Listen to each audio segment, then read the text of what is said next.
Hi again. I thought I would do another video having just been out to have my hair cut and to go into a town. So for someone who's so light and colour and pattern sensitive, that is a challenge. So I chose a hairdresser's that was quiet, and I had to look at things like the colour of the towels, which aren't very good actually, but because they're green and orange, and they tend to be green, orange and yellow tend to be colours that change a lot through the seasons and can be difficult for me to look at. But on looking at everything else about the hairdressers, everything else is quite good, so I don't mind about the towels. There's a mirror on the wall as I'm having my hair cut, and it's a kind of goldy colour, and it's got a sort of mosaic pattern running through it, and it's quite thick. And when I first went there, because I haven't been going, this is only it's only the second time I've had my hair cut there. So the first time I looked at the mirror and I just thought, wow, look at all that pattern. I don't know if I can manage that. I don't know if I can process it. But interestingly, today, I barely looked at that mirror at all. I was just vaguely aware that it was there, but the pattern was okay.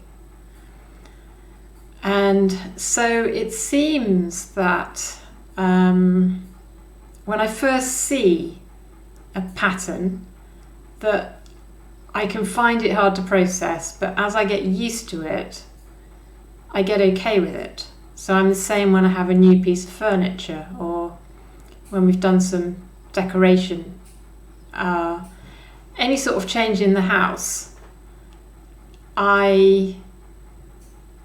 It just takes me a while to get used to it, and it's just because of the pattern.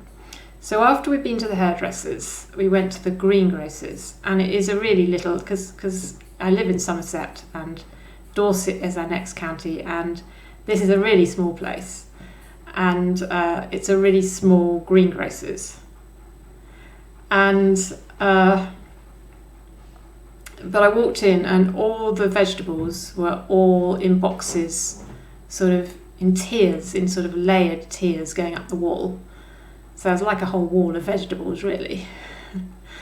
And because the light seems quite balanced today, I thought, well, I'll probably be okay in here, because I'm not too bad with green and not too bad with orange. And I thought, yeah, I can't see any colour that's really disturbing me in here. But the pattern was just too extreme for me, because there's just boxes of leeks and boxes of oranges and boxes of strawberries. And when you put all the pattern and the colour together, it makes this feeling of confusion in my brain. And then I have to think, well, do I really want to stay in here? Because I don't have to stay in here. Or do I want to go out? And my choice is to go out, because I really don't want to have that feeling of confusion in my brain. And so I just wanted to make this video, because I'm sure that there's other people out there, adults and children, who have this feeling of sort of sensory overload, and perhaps we don't always know what it is that's really doing that. Interestingly, my son, who's 11, he is more extreme than me in every way, in colour and pattern and light and sound. And when I try to get to the bottom of what's going on with him, so when we were outside the greengrocers, and I say, well, is it the colour, is it the pattern, is it the sound, is it the clanging, is it the... And he just says, I don't know.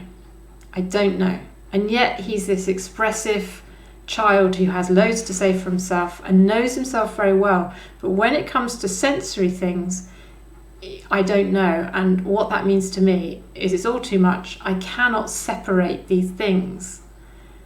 I just don't know. So you've got me who does know. I'm separating all the time. I can hear the clanging of somebody banging with a hammer. I can see the colour, I can see the pattern, I can sense the light, I can smell somebody's perfume, I can feel somebody's energy.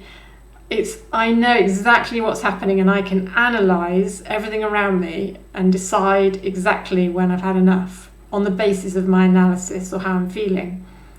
But for somebody who is, everything is so full on, they can't divide these things. And it's then a case of finding a different way to live in the world. And actually, what helps my son is actually to be with my husband, because he's not so highly sensitive, and so he's confident when he's out, and he strolls into the greengrocers and picks up the carrots, and he's not frightened of anything. And when my son is with him, he seems to pick up his confidence. And I notice when my son is with me, he just goes downhill, because he picks up my insecure feelings about being out. So when my son is with my husband, he just seems to take life as it comes. We're in the greengrocers, there's an interesting person, look at that funny cabbage, oh, that's a funny sound, the till, and everything becomes more like, oh yes, it's just all happening. It's all happening, and some of it's interesting, some of it's funny, some of it's annoying, but he doesn't analyse it. And that gives me a certain insight into how people manage in the world with sensory processing difficulties, and how different I am to my son. And there's all those degrees, I'm sure, in between me and my son. And you may be one of the people somewhere in that, call it a spectrum, or, somewhere in there. If I call it a spectrum, we may all get confused. Somewhere in there, that sensory response is on a particular degree, and that's how yours is. Okay, I'm not making any sense anymore, so I think I should go. Okay, so I really wanted to share that. I like to share things that are story related, that happen in the moment, and I think that's the best way to bring something to life and to get the message across. So please do tell me your stories. I'm very interested to hear your stories, and I will see you in my next video. Okay, bye for now. Bye.